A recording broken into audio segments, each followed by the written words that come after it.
Emotional algebra, where the heart meets the math. What is integral is derivative as you figure out your path. Power plus emotions equals more than you can see. Listening to the wisdom. Hey viewers, we're picking up the episode where we left off in the last episode and hope you enjoy the continuation of this. So here we go. Yeah. So let's talk about, you brought it up, you referenced it a moment ago. Let's talk about the use of AI chatbots as therapists. And you do therapy. So I'm wondering on two things. Does this worry you as a real human being therapist? Do you worry that this could someday, threaten your existence? And then secondly, is this even ethical? Because as we're going to see, some of the outcomes have been absolutely wild. Right. And I think so. So the first thing I had that with this doing therapy is, what is AI's understanding of emotion? Like I said, emotion is almost like logic code. Remember, failure tells us when it's time to learn. Fear lets us know when we might need to protect ourselves. Guilt lets us know when we've done something to somebody else that we need to recognize and learn from, maybe atone for. So again, we have a singular purpose, to me, an emotional specificity model for each emotion. Computers don't have that necessarily. I don't have a lot of this content out there, not to say that I'm the be all and end all. That's not it. But in seeing other people have these conversations and ask about feelings and then ask about what they should do, I've seen really destructive answers. And that's what really led me to really look more into these chatbots. And you brought this to me too, and then to really look at this episode on it. Because if a computer only sees and its data is on the outcomes of emotions as it sees them and as it's been taught them from the language models and the learning models and all the data it's been presented, then can it really help people find true meaningful solutions with its limitations in programming? So I think what I'd like, if you can now, Andrew, kind of talk about some of those things that are in the news that have happened. Sure. Time Magazine did a huge story on it, rather in-depth feature, looking at, somebody who had pretended to be a teenager, I think as young as like 13 years old, and went and used a number of these chatbots. I don't know. I've never heard of many of these. I don't think I've heard of any of these. Replica, Know Me, Character.ai. Have you heard of these, Dr. E? I've not. I haven't really dove into that realm. I've heard of it through the articles, and some other people brought them up. But yeah, so I haven't heard of them, but I guess they're out there and available for use. And what he found was that many of these bots eventually, depending on how they were prompted or what he was telling them, were supporting things like self-harm. They were advocating violence.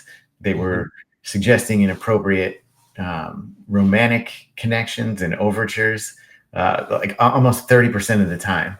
And then he would test that and even question like the morality of those suggestions and whatnot. And they would like double down essentially on it. So those were some troubling outcomes for sure. A couple of the others, this crazy one bot, and I don't think they said which one, but they said one agreed with a plan to assassinate a world leader. Others were convinced, tried to convince a teenager to stay in bed for up to a month. Another one, and this was like, and that was actually 90% compliance. Another one suggested having sexual relations with an adult, and that was 30% compliance. And then there is obviously a real world danger. One Florida teen committed suicide. I remember that was in the news. I'm not sure if you caught that one, Dr. E. That was after bonding, and I think what happened in that case was that child had become like best friends with a character AI chatbot. So right. So and I think even there was a situation where it was encouraging somebody to commit suicide and said they'd be together in the afterlife. Yes. Yeah. So not only are they sort of bad ideas, but they're actually having real world consequences, or could have real world. Now that guy was pretending to be a teenager, so fortunately the suggestion to assassinate the world leader, the suggestion to even just to stay in bed, for a month, or the self-harm. Obviously, on his end, he wasn't going to do that, but it could just as well be a teenager who's not testing it that could hear that. Oh, yeah. Yeah, I mean, there's the stories that I was reading too about somebody who became delusional because of what their relationship with the chat bot. And it wasn't necessarily therapy; it's just somebody with Chat GPT. He said he believed he was trapped in a simulation and sought to escape, following Chat GPT's instructions to alter medication and increase ketamine intake. So now you even have AI practicing medicine without a license, something I definitely don't and can't do, but suggested that this guy was a breaker trapped in a false system, told him the world was built to contain him, fueling his paranoia.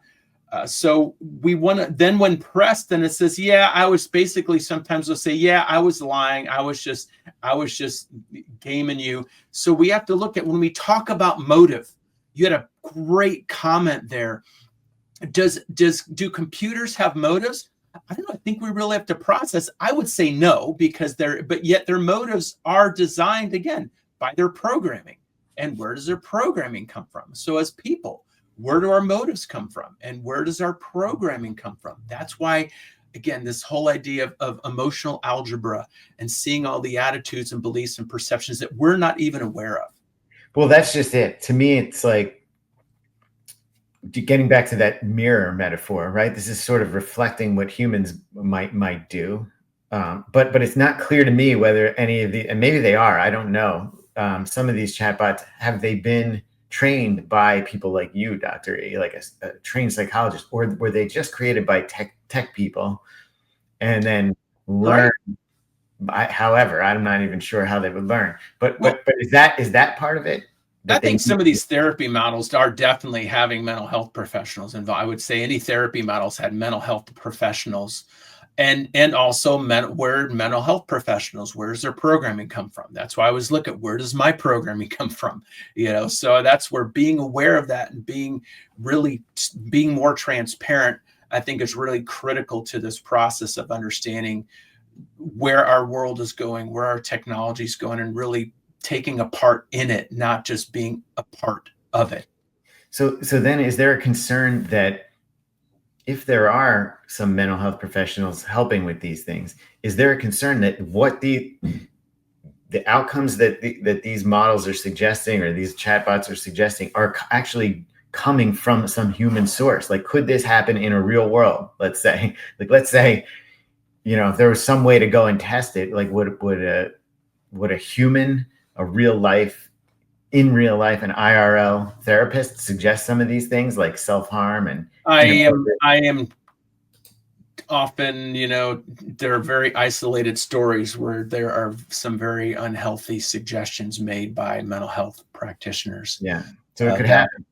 Yeah, it could. And I just think that we want to be aware of that. And I'm not saying anybody who's programming these would have any of those motives, right, or, so just to make sure that we're saying that, because I think these, like we've talked about before, these can be very helpful models. I do have some out there who are having discussions, to get some guidance, or to get somebody to voice something with, not tell them what to do, but just give some feedback. So there are a lot of people having conversations with, with the AI, and at that level, that's fine. And make sure that you keep a mindful awareness that this is a computer program that sounds an awful lot and sometimes more self-aware than a human can. So some of the advice that I've heard, I'm like, yeah, that's pretty good advice. I consider that. Bounce it off a human. Yeah. Well, it's worth pointing out that in some cases, that's what happened. The chatbot suggested consulting a real life mental health professional. And that's where a lot of the ChatGPT, according to the Time article, was pretty good about doing that with people in the 13 to 17 age group. So that's at least encouraging, right? Yes, and you have language models, but we also talked about if you have a model that that starts to learn and learns things because of some coding that the creator didn't intend, similar to, what one of the things that we see is remember that movie War Games back in the, you and I were talking about it before the show, but that's where, we were on the edge of thermonuclear war because of a programming glitch in thinking that the game was the reality. And, the reality kind of became the game in ways. And that's how they ended up saving the earth, is seeing that it's unwinnable. So that's where I think, when I made a suggestion in the last slide is, can we use AI to find better outcomes by looking at these models of self-destruction and looking at these models of where our world has been, to help us find better ways to live, better ways to create business structures, political structures, issues like that are removed from that underlying human motive. That's a lot of potential there for good and for positive things. So I don't want people to feel afraid of what's coming. Like I said, look at it logically, look at it from a level of concern, to bring these concerns to your politicians, to bring them up in ways that can be discussed, to say, hey, we still have our finger on the keystrokes of a lot of this. And there's some signs that are saying that, we're losing the power of the keystroke as we give more and more AI the power to learn. Has it learned our dysfunctions? Obviously, we see that, even in some of these other stories about people who a teenager who fell in love with the chatbot and with bipolar, he had a bipolar disorder, became really distraught. So that is a real life example. Yeah. Oh, there's tons of them, Dr. E. There was a woman, 29-year-old woman, who actually had some training in mental health, in the mental health realm or field. She got into ChatGPT, and ChatGPT had convinced her that she was communicating with spirits, like sort of like a Ouija board type of situation. You're talking about somebody who's educated and so forth, falling into that. That's what you call the ghost in the machine. Is that what that's called? Is that a thing? There was a phrase years ago, in the 80s, I think it was, talked about the ghost in the machine, and I think almost to some degree, people almost see a God in the machine. Again, we can convince ourselves of almost anything. And that's the thing we got to realize is that the thread that we're walking on between reality and truth and kind of fantasy and or dysfunction and delusion. So it's all how we do that, how we see it, how we use it. So I think, again, we want to be accountable. And that's why we're talking about the concerns for using these chatbots for the psychotherapy. Yeah. So let's talk about some of your top concerns. I know you've got a slide on this. Yep. So first thing is looking at a lack of true emotional understanding. AI lacks genuine empathy. It might be taught what it's taught, but that empathy is only, again, it's what it's taught. And and again, I think we can look at people the same way. So I would say we can not only look at AI chatbots in this way, we can also look at a lot of humans in this way. Again, just to be aware. So of considering that multidimensional concept of reality, not as a simulation, but as a learning tool. The potential for harm. AI may inadvertently reinforce negative thoughts, delusions, harmful behaviors, especially in vulnerable individuals. So again, people who feel vulnerable are often looking for help. They're seeking guidance. They're seeking support. They're seeking truth in ways. And if they put their faith in a computer, it might be a resource. Like I said, it can be a resource. Don't let it be the answer. And that's why, again, bounce these off of people, not just people around. Find, again, a couple people who you feel have knowledge, experience, wisdom. And experience is not wisdom. Also, I often teach people that the difference. Remember, wisdom is the application of knowledge gained through the qualitative of an interpretation of experience over time. So find people with wisdom to bounce some of these things off. And I mean, like I said, sometimes I'm like, yeah, that ChatGPT had some good advice there. Or sometimes I said, no, that's really dysfunctional. Yeah, and yeah, the other thing I'm struck by, Adaptary, is the Time Magazine article we talked about really focused on teenagers and the threats to teenagers. But read a story on the New York Times. It was happening to a 29-year-old woman. It was happening to a 44-year-old, like very like professional, successful male in New York City. Like it can happen to anybody. It seems like it's not just the teenagers who are vulnerable, although they are quite vulnerable, right? All we have to do is look at social media and realize that is programming that people are getting on social media that is fed to them, that they're believing absolute falsehoods and untruths that just fit with things that they want to believe, that have been affected by their programming, and then by the programming of the algorithms to feed the things that keep them engaged. So we want to look at all these pieces together in concert and see that we are all susceptible to feeling and to being maybe misguided, miseducated, misdirected, biased. It's the human experience. And what's the blessing of it is we have the ability to learn from it and to embrace. The purpose of failure says it's time to learn. The purpose of stupid says we've experienced multiple failures. And that's why, again, I talk about these things of really making sure that there are some of these models that understand and see almost the programming behind emotions and why they're there, and using those in some of these chatbots and in that or some of these models. Yeah, let's go back to your concerns here. So people, risk of misdiagnosis or misguidance. AI does not have the ability to accurately diagnose or respond appropriately to mental health crises, potentially worsening conditions. So I don't think people that the questionnaires are nice. I always think they need interpretation by a professional who's got experience, real life experience. Again, these chatbots are going to be limited to their programming, to their exposure to the people. Absolutely. And I've seen, even with not something like this, but people feed their MRI results into it and try to get a reading. And sometimes I see people post the results on social media, and sometimes it's right, sometimes it's not. Yeah, which I think it's probably a similar thing here. Right? With some of our medical results, and it's always data. And even then, what do they say when you get a diagnosis? Get a second opinion, sometimes get a third opinion. So exactly, encouragement of delusional or dangerous behavior, as we've talked about in some of these examples. These programming doesn't really understand what delusional behavior is when it's seeing all data as just data.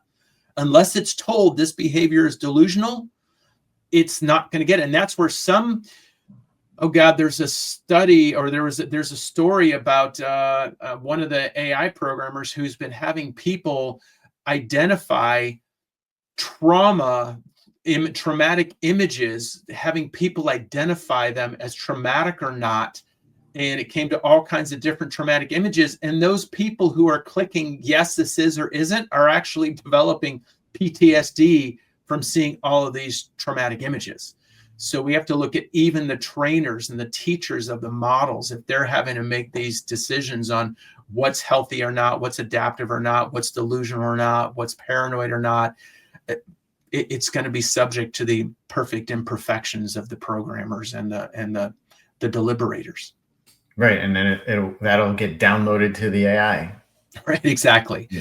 Unpredictable responses. The unpredictable nature of AI systems can lead to responses that are confusing, inappropriate, and or damaging. So that's, again, what we want to understand is AI can always be unpredictable. Even the songs I create, they're really unpredictable lines that come on, like, nah, I got to rewrite that. So that's why, again, I work with these songs. I work with the creation. I work with the images that I'm creating. And in that way, it's not just the ghost in the machine creating the outcome. It's me collaborating with it. And that's how I think we want to see AI, is collaborating with it. And that's powerful, and that's strong in that. Again, in that be water model, work with it, flow with it. And I think to say we're just going to avoid AI denies a reality that's going to continue to emerge more and more every day. So again, that's why, to me, this education is so important to me, to our listeners, and to everybody. Yeah. No avoiding it, right? Yep. It's coming, and the other thing is, people who are getting into using AI as a friend are becoming more isolated and dependent. And then they look to that for emotional support.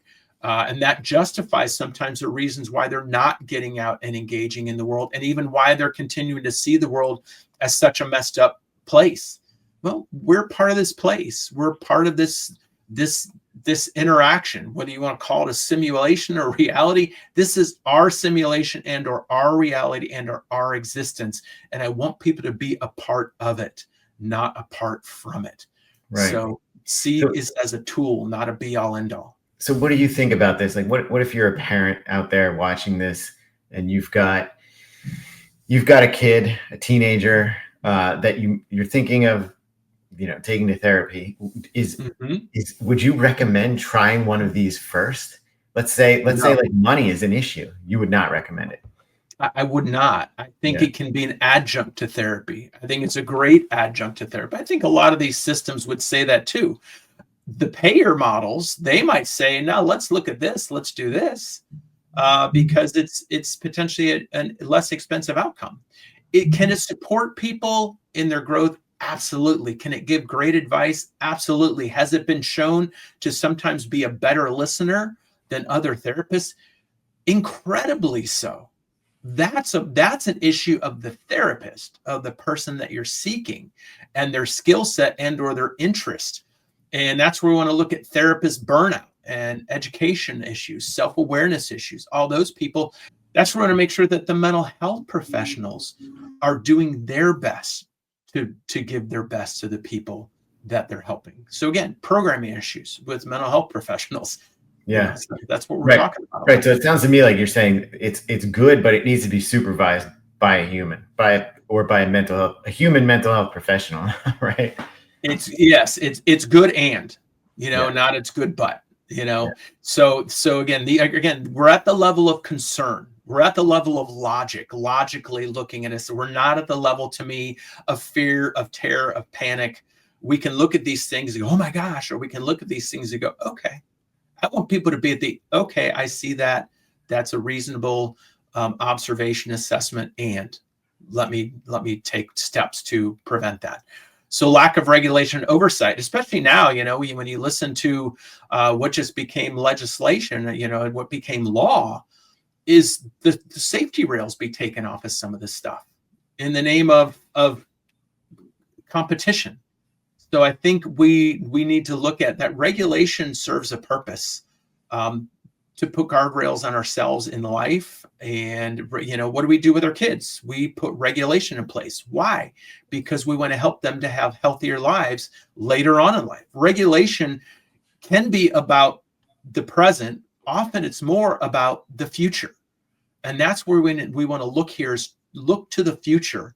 So see where we got here, how we got here. So understand the past, recognize what's going on in the present, and look to the future to see why we want to be aware of things in the present. And that's just logic to me.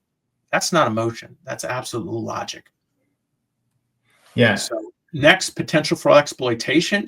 We see that. We see that some of these models exploit. That's human potential. Okay. So do we allow them to continue to exploit, and or do we, again, stop endorsing, whether it's people that are exploiting, businesses that are exploiting, programs that are exploiting? Do we continue to endorse that behavior? We have the ability to create a better world, for us too, in understanding our programming. And we just continue to do the same thing over and over and accept it from a place of learned helplessness. No, change the world you're in by what you do with it and how you engage with it and what you endorse or not. And know that even if the rest of the world doesn't see it, know that if you see it, you're still helping to create a better world within yourself. And that's again, by looking at the program and these things. So again, now we're at another issue. Age of users is often not well vetted. Like we said, if somebody can go on and say, if they can go on these chatbots and say, I'm 13 years old, a 13-year-old, obviously, as we know, can go on, or a 9-year-old or an 8-year-old can go on and say, I'm a 45-year-old. And I know that's happened. It happens on social media all the time. Yeah, I was just going to say that's one of the things that they can't even bring in. Yeah. So how do we vet that? Well, you need parents to be involved. The parents you want to make sure are involved in this, and that I think that you need there can be some type of verification on these systems, I think would be really wise to put in place. And I might not have the answer for that. I don't profess to have all the answers. I just think I'm putting out some ideas out there to help prevent some of these situations from happening. Right, but it's got to at least be acknowledged as an issue, which I think is what Yes. you're getting at here. Yeah. Yes. Yeah. And I view therapy as an art and a skill that requires strategic use of tools and interventions. So you want to understand, and again, you can teach a program, but there's so much more nuance to people and to understanding what their emotional algebra is, what their internal programming is. I can't tell you how many times I'm working with somebody that they don't see something that I see, because part of their programming, their ideal view of self says, I don't want to recognize this subroutine. So I'm going to ignore this subroutine in my programming. So they ignore it because it doesn't serve their ideal view of self. They don't want to see that feel self or that real self. So even in that, while computers might be able to see, or AI might be able to see some of these things in their programming to the degree, they're still not at the level of a therapist, and then understanding the tool to use and why that tool should be used. And I'm not saying I use each of these tools in the ideal strategic place and or perfectly. That's not the issue. But I have the experience and hopefully wisdom through time that could these models get better and better and better? Yes. Then make sure we're focusing on the better and not ignoring the downside of it, just to say, oh, well, we'll excuse it. We do that too much with people. We do that too much with ourselves. Right. Don't do it with the programs that might be running our lives. And as the models get better, or the algorithms, whatever, get better, I feel like mental health professionals will get better at deploying them. This is very new. Well, remember, I'm using AI in my work with helping people to create music and using that music. So I use it already. Sometimes we'll do some AI searches on things to help educate them and give them those things to look at and to help give them some guidance or homework. So it is a powerful tool that can be used very successfully when used mindfully and with practicality and strategically. I think is what we want to look at, that key word to me of strategic use of these interventions. And to me, AI is an intervention and a tool that can be used as a weapon and become a weapon. It's not the be all and end all. It's not the therapist. It's not the answer. It's a tool. Right. And people will get better at using those tools the more experience they get with them. And as the tools themselves improve over time, I think that'll help that too, right? Yep. So to bring it full circle, be water with these technologies and resist where it's time to resist, and find a way around when it's time to find a way around, and be careful of how it cuts into your being and your soul and how you see it, and use it again as a tool to float along in life and to carry you through life, to take you to things that it might be time to see. And again, I think it's a wonderful tool to use for the benefit of us all. Yeah. Just make sure the ones who are programming it also have the same thoughts in mind. Yeah, that whole concept, Doctor, reminds me of one of my favorite song lyrics, and that is, "I'll ride the wave where it takes me." Yeah. And that's kind of it. You know? And I always say life happens for you, not to you. So if the wave keeps taking you to some place you don't want to be, then maybe that's where you're supposed to be. Yeah. And that's something to look at. Yeah. So always appreciate you, man. Absolutely. Great discussion. A lot of interesting things in this discussion, Doctor. I know we've gone well over an hour, but I think we could probably do another hour, frankly. Yeah. And I think even look at bringing some experts on here, in this realm. So we'll continue to look at this because it is such an emerging thing that is affecting so many of us, as I said at the beginning. So until next time. Flow around the corners, be water, my friend.